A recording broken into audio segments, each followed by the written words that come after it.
And I went in just like any other audition for an on-camera show, and but of course they just recorded my voice instead, and then I ended up getting that. And then the thing about voice acting is once you get your first job, it's kind of insular, and then you get kind of passed around to other shows, so that was kind of my foot in the door. But I always tell people, if anyone's interested in becoming a voice actor, because it's one of the best jobs on the planet, is that you really do need to be an actor first. So you need to study acting just the way that you would if you wanted to be an on-screen, because you have to put everything into just your voice. And then just practice as many different kind of voices as you possibly can to have them in your toolbox, and then be able to pull it out. And I don't mean just a voice that you can do for 3 sentences, like, oh, I can do the Daffy Duck, but I mean to read 3 pages of material in that voice and stay in character so that it's really in your body, and then make a little demo reel and send it out. That's my advice all the time. Thanks. Oh, over there? Okay. Hi, I've been watching this I started watching the show about a year or so ago, and it's because I was told to watch it. And I just gonna say I really like you, and I was wondering, what was your first reaction when you became Mama Trans? Wait, what's my first reaction? When you started the show, what was your first reaction when you saw everybody, met everybody? Oh, you know what? I didn't really know the show when I first got on, so I didn't know to be totally flabbergasted. I just thought, they're cute. So I just got to know afterwards what this fandom was, and how, what a blessing and how lucky it is to be a part of this family. I mean, the thing is, I just feel it really has become a family, and just the way that everyone supports each other is really, really an incredible thing to witness. And it just seems like on Twitter, the way that people run to other people's, defense and aid when they need help is so moving to me. I've been, I'm just going to talk about this now, but I'll get to you, since it seems like a natural segue, that I've been fundraising for this organization called Homeboy Industries for several years now, because it's the organization that's closest to my heart, and I just can't not do it because I believe in it so much. And I've really reached out to the Supernatural family over the last 2 years. I think accumulatively we've already raised probably like $20,000 already, which completely blows my mind. Yeah, you guys need to applaud for yourselves, because that's the fastest way to my heart, is because it's like saying to someone, I care what you care about. And so it's so moving to me, and I have felt so loved and embraced by this fandom. And so we started doing these drawings at the cons that have been so much fun. I always get way more out of it than I give. And basically what it is a little drawing where if you put $20 into the little bucket, we put your name and your cell phone number on this little ticket, and then at karaoke tonight, pick a name, and then I take the winner to breakfast tomorrow morning, and it's usually with Osric, but Osric is not here, so Gil has decided to let me pimp him out. Yay, Gil! Thank you so much, Gil. So that's what we're gonna do. At 9:45 in the morning, we're going to take whoever that name is that we draw to breakfast, just us. And I've started something new. It was really fun last convention, so I'm going to try it again. So what we'll do is we'll have 2 winners. One is just a random drawing, and then the other person coming to the breakfast will be the person who donates the most, just as a way to say thank you. And then I got one more thing that's really fun. There's a vendor out there, and it's called Eldwin's Fantasy, and her name is Jody, and she donated this gorgeous necklace, and Misha was wearing the same one at one of the cons. It's got a blue stone and these wings, and so we're going to put it at my table also and have a silent auction, and whoever wins that will get this necklace that I'm wearing. And it is so beautiful and so special, and you'll know that Misha has the same one too. So that'll be 3 little prizes. So I hope you'll come by. What we'll do is at my autograph table, I'm going to have a helper there who will, take the donations, and then at karaoke tonight, after we do the songs, I'm going to announce the winner, and then make sure you leave your Twitter or your cell phone so I can call you and say, this is where we're meeting, and everything like that. So thank you in advance for considering it. Homeboy is the largest gang prevention organization in the United States. In LA, we used to have a huge gang problem in the 1980s, and this man, Father Greg Boyle, pretty much single-handedly turned that entire situation around. So this organization basically gives people a second chance, and they have a 70% success rate and only a 30% recidivism rate. Amazing, because usually the government, they have the opposite numbers. The government has a 30% success rate and a 70% recidivism rate, so they're actually saving the government a lot of money because they're keeping these people out of jail. And it's really hard to get a job when you have a record. And so basically they offer like a whole continuum of free services, like first of all, getting rid of the tattoos, the tattoo removal, because a lot of times people like have fuck tattooed on their forehead. You know, you're not gonna get a job like that, ever. And then other services like you can get, graduate high school and then they'll help you go to college. They'll basically place you in a job. They'll anger management, drug rehab, parenting classes. So it just is, it's phenomenal and it's transformational, and that's just one of my favorite things to see is people transform their lives. And I believe in giving people a second chance too, and hopefully you guys will too. So.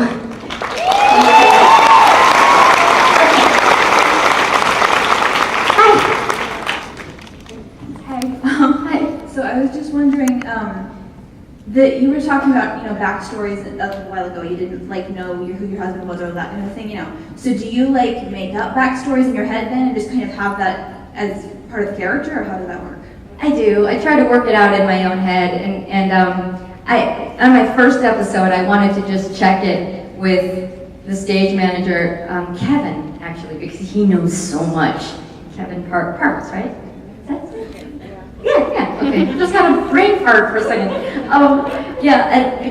Because I know that he probably knows more than anybody of all those little details, and I find it helps to just ground yourself in some sort of reality. And for me, like we all have, I've had a lot of loss in my life, and so it was easy for me to just draw certain aspects that I needed for the character. Let's see, my dad died in 1980, so he's been gone longer than I ever had him. And I still think about him every single day. I just feel like these things, they never really just go away. You just kind of live with it. And so in a way, I feel like everything in our lives helps us become, who we are, and hopefully can give us more compassion too. And certainly for acting, you can definitely use it to draw on when you need it. So, yeah. Thanks. Yes? What's the most exciting thing you do on the show? What's the most exciting thing I do on the show? You mean in Supernatural? What was the most exciting thing I ever did?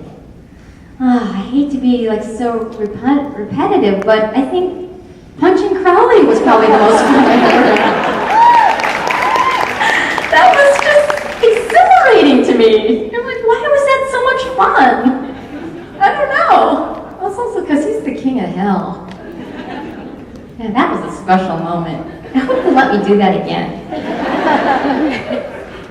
Hi, so it's pretty apparent that your relationship with Osric is really close now, but was it like an instantaneous connection, or how did that work out for you? It really was instantaneous. I mean, you guys know, right? As soon as you meet him in real life, at the table or wherever, he's just got this energy about him that is completely accepting and for you. It's like, well, what do you want? And how can I help you get there? Like when he just said, I think Twitter would be good for you, Lauren. And So he set me up with an account, and then I deleted it the next day. He goes, "Why did you do that?" And I said, "Because I look like a total loser. I have 0 followers." And he goes, No, that's not how you do it. Let me help you." And then he tweeted out, "Welcome my mom." And then I got them 500 followers in the first 30 seconds.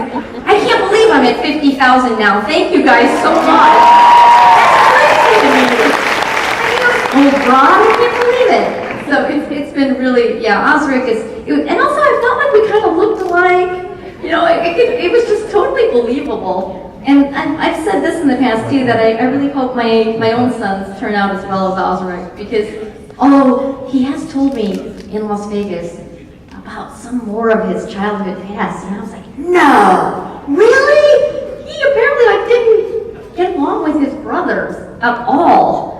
And now they're all super close, and he loves his mom, and everything's fine. But it gave me hope that, like, when my 2 boys fight with each other sometimes, it doesn't mean that they're not going to be friends one day down the road, because that's always what a mom wants, right? For their kids to be friends for the rest of their lives. Because we're not going to be here forever, so I want them to have each other. And so, yeah, so he's really deep, and he has more layers than I first realized as I've gotten to know him more. And it's almost like more kudos to him, because he works through things. Yeah, he's awesome. Over there? Okay. Hi.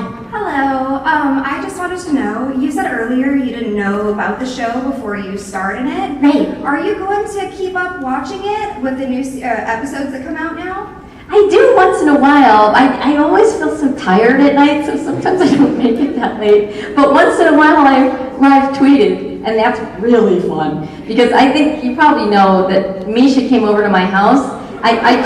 We live really close, like 2 minutes from each other. And his TV went out, and I just tweeted as a joke, "Just come on over, knock on my door." You know, and my kids were sleeping, and he knocked on my door. So I made us popcorn, and the dogs went crazy, and they were waking the kids up, and I was like, oh my God, of course Misha would actually do it. What am I thinking? Like, you can't say something like that to Misha without him coming through with it. But that was so much fun, so I think I might live tweet again once in a while, you know, but I feel like I have so many questions, because I don't always know what's going on completely, but the fandom always jumps in and just clues me in, because it's a lot to keep track of. When I first joined, I was looking at Winchester Brothers and Super Wiki to try to research it more. They're the best, aren't they? I just love them. Oh my gosh. Okay. Hi. How did you enjoy working with the cast of Friends? Oh, that was awesome. That was another gift. So, I like to tell this story. How that one happened is I was working out on my treadmill, and I was eating a donut at the same time. And I was like, it's like calories in, calories out.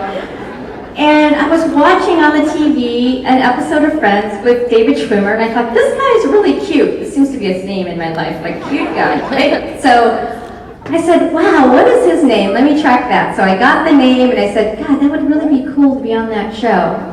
And then the next day, the very next day, my agent called and said, we have an offer for you to do 7 episodes of Friends. Would you like to do it? And I was like, wait, what? That guy with David Schwimmer? Yes! And so it was right in the 2nd season when it was starting to take off, and I remember that the actors in the show really were friends. Like, people kept asking, don't you have any like really good dirt on them? Like, can you tell us like what it was really like? And I don't really have any mean dirt, because they were all kind of glommed onto each other, because it felt sort of like a crisis to them in a good way, because it went like this, the show. I mean, it was just huge immediately. And I still remember that, you know, I had read the entire trajectory of what was going to happen with my character, so I knew at the end of seven episodes that I was going to get the boot. I was really just there to keep Rachel and Ross apart as long as possible, and then the whole joke was that I was actually a really nice person, but she kept, you know, seeing me as a bitch because she was so jealous, right? So that was plot. So cut to me on the cover of the National Enquirer